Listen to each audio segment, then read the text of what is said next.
ഇത്തിരി ചിക്കൻ വെച്ചിട്ടേ നമുക്കൊരു സ്പെഷ്യൽ മസാല ഒക്കെ ചേർത്തിട്ട് ഒരു വെറൈറ്റി ഫ്രൈഡ് റെസിപ്പി ഉണ്ടാക്കിയാലോ. നല്ല മുരുമുരാന്നിരിക്കുന്ന മസാലയൊക്കെ നന്നായിട്ട് കവർ ചെയ്തിട്ടാണ് ഈ ഒരു ഫ്രൈ ഉണ്ടാവുന്നത്. അതിന് മസാലയൊക്കെ കഴിക്കാൻ തന്നെ ഭയങ്കര ടേസ്റ്റ് ആട്ടോ. അപ്പോൾ അതിന് വേണ്ടിയിട്ട് ഒരു ജാറിലേക്ക് ഒരു ഒരു 5-8 അല്ലി വെളുത്തുള്ളി ഇട്ട് കൊടുക്കുക. പിന്നെ ഒരു മീഡിയം സൈസ് വലുപ്പത്തിലുള്ള ഇഞ്ചി എടുത്തിട്ട് അത് നന്നായിട്ട് കഴുകി വൃത്തിയാക്കിയിട്ട് അതും കൂടെ 2 പീസാക്കിയിട്ട് അതും കൂടെ ഇട്ട് കൊടുക്കുക കേട്ടോ.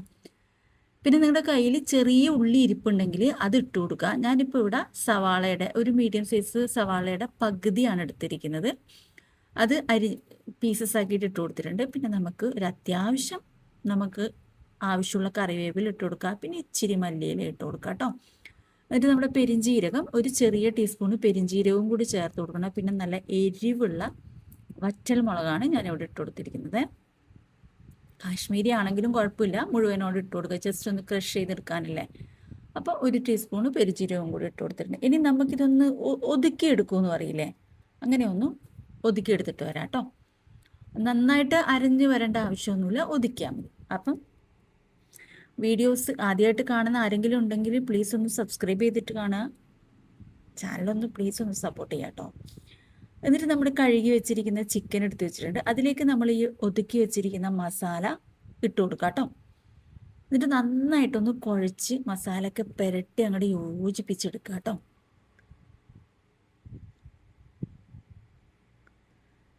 എന്നിട്ട് അതിലേക്ക് ഒരു ഇച്ചിരി നേരം ഒരു 5 മിനിറ്റ് കഴിഞ്ഞതിന് ശേഷം 5 മിനിറ്റ് വരെ അവിടെ റെസ്റ്റ് ചെയ്യാനായിട്ട് വെക്കുക. എന്നിട്ട് ഒരു 5 മിനിറ്റ് കഴിഞ്ഞതിന് ശേഷം ഒരു ടേബിൾ സ്പൂൺ നിറച്ച് കാശ്മീരി മുളക് പൊടിയും മറ്റേ നമ്മുടെ സ്പൈസി ആയിട്ടുള്ള മുളക് പൊടിയും കൂടെ മിക്സ് ചെയ്തതാണ് കേട്ടോ.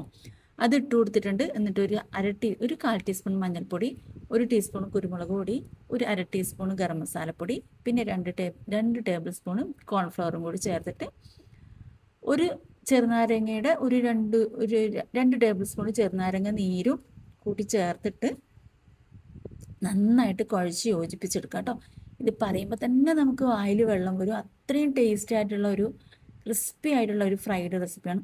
നമ്മളൊരു കാര്യം മറന്നു പോയടോ, ഉപ്പ് ചേർത്തിട്ടില്ലല്ലോ. അപ്പം നമുക്കിനി ആവശ്യത്തിന് ഉപ്പ് ചേർക്കാം. ഈ മസാലയൊക്കെ ചേർത്തിട്ട് നമ്മൾ ഉപ്പ് ചേർത്താൻ മറന്നു പോയില്ലേ, അപ്പോൾ പിന്നെ ഒരു ടേസ്റ്റും ഉണ്ടാവില്ല. അപ്പോൾ ആവശ്യത്തിന് ഉപ്പും കൂടെ ചേർക്കാം. എന്നിട്ട് നന്നായിട്ട് മസാല പുരട്ടി അവിടെ ഒരു 10 മിനിറ്റ് റെസ്റ്റ് ചെയ്യാനായിട്ട് വെക്കാം. 10 മിനിറ്റ് എങ്ങനെയെങ്കിലും കടിച്ച് പിടിച്ചൊക്കെ വെയിറ്റ് ചെയ്യാം. എന്നിട്ട് നമ്മുടെ 10 മിനിറ്റ് കഴിഞ്ഞതിന് ശേഷം ഫ്രിഡ്ജിൽ വെക്കണം കേട്ടോ. അത് ഞാൻ പറയാൻ വിട്ടുപോയി. 10 മിനിറ്റ് ഫ്രിഡ്ജിൽ വേണം വെക്കാനായിട്ട്, ഫ്രീസറിലല്ല, താഴെ വെക്കുക. എന്നിട്ട് നമ്മുടെ ഓയിൽ നന്നായിട്ട് ചൂടായതിന് ശേഷം നമുക്ക് നല്ല ഡീപ്പ് ഫ്രൈ ചെയ്തെടുക്കാം. കൂടുതലിട്ട് ഇളക്കരുത്, അപ്പം അതിൻ്റെ മുകളിൽ നിന്ന് മസാല ഇളകിപ്പോവും. ഞാനിപ്പോൾ കൂടുതലിട്ട് ഇളക്കിയിട്ട് അവിടെ നിന്നൊക്കെ മസാല ഇളകി പോയിട്ടുണ്ട്. അപ്പം നിങ്ങൾ അങ്ങനെ ചെയ്യാതിരിക്കുക കേട്ടോ. എന്നിട്ട് നല്ലോണം മൊരിഞ്ഞ് വന്നു കഴിഞ്ഞാൽ കോരി മാറ്റാം. ഇത് മൊരിഞ്ഞ് വരുമ്പോൾ തന്നെ നല്ലൊരു സ്മെല്ല് വരും ഇതിന്ന്. അപ്പോൾ തന്നെ നമുക്ക് കഴിക്കാൻ തോന്നും. അപ്പം നിങ്ങൾ പിടിച്ച് നിൽക്കുക. എന്നിട്ട് മുഴുവനായിട്ട് ഫ്രൈ ചെയ്തതിന് ശേഷം കഴിക്കുക കേട്ടോ. ചൂടൊക്കെ പോയതിന് ശേഷം കഴിക്കാം. അപ്പം ഇതുവരെ ഇങ്ങനെ ഒന്ന് ട്രൈ ചെയ്ത് നോക്കിയിട്ടില്ലെങ്കിൽ തീർച്ചയായിട്ടും നിങ്ങളൊന്ന് ട്രൈ ചെയ്ത് നോക്കുക. ഇങ്ങനത്തെ മസാലയൊക്കെ ചേർത്തിട്ടൊന്ന് ട്രൈ ചെയ്ത് നോക്കിയിട്ട് എൻ്റെ ഫീഡ്ബാക്ക് അറിയിക്കുക. ഇഷ്ടപ്പെടുകയാണെങ്കിൽ ലൈക്ക് ചെയ്യുക, ഷെയർ ചെയ്യുക. ചാനലൊന്ന് പ്ലീസ് ഒന്ന് സബ്സ്ക്രൈബ് ചെയ്തിട്ട് പോവുക. ഫേസ്ബുക്കിലാണെങ്കിൽ ഒന്ന് ഫോളോ ചെയ്തിട്ട് പോവുക. ആരും മറന്നു പോകരുത്. ഒന്നും കമൻ്റായിട്ട് ഇടാനില്ലെങ്കിൽ ഒരു ഇമോജി എങ്കിലും ഒരു കമൻ്റായിട്ട് ഇടാം. അപ്പം നമുക്ക് നോക്കാം കേട്ടോ. ഉള്ളിൽ നല്ല എന്താ പറയുക, നല്ല സ്പോഞ്ചി ആയിട്ടാണ് ഇങ്ങനെയാണ് ഉണ്ടാവുക. പുറമെ നല്ല ക്രിസ്പി ആയിട്ടാണ് ഉണ്ടാവുന്നത്. അപ്പോൾ ട്രൈ ചെയ്ത് നോക്കിയിട്ട് ഫീഡ്ബാക്ക് അറിയിക്കാൻ തീർച്ചയായിട്ടും മറന്നു. ഞാനിത് ഫീഡ്ബാക്ക് അറിയിക്കുന്ന ഡെയിലി പറയുന്നുണ്ട്, പക്ഷെ ആരും അത് പറയുന്നില്ല, ഫീഡ്ബാക്ക് അറിയിക്കുന്നില്ല. ഒരു ലൈക്ക് എങ്കിലും ചെയ്യാം. Okay, thank you for watching my video. Thank you.